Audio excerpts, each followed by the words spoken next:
Hi, praise the Lord எல்லாருக்கும். இன்றைய வேத வசனம், சீயோன் குமாரத்தியை கெம்பீரித்து பாடு, இதோ நான் வந்து உன் நடுவில் வாசம் பண்ணுவேன் என்று கர்த்தர் சொல்கிறார். சகரியா 2:10.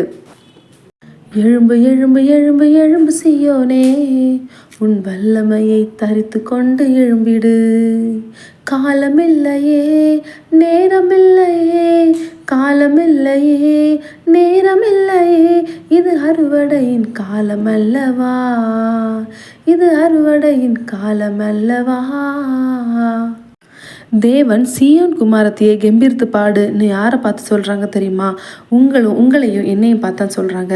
ஏதோ ஒரு வழியில் ஊழியம் செய்து அல்லது பிறருக்கு சுவிசேஷம் சொல்லி தேவனுடைய ராஜ்யத்தை கட்டி எழுப்ப, அதாவது அநேக மக்களை ஆத்ம ஆதாயம் செய்கிறதற்கு நீங்கள் பிரயாசப்பட்டு கொண்டிருக்கிறீங்களா?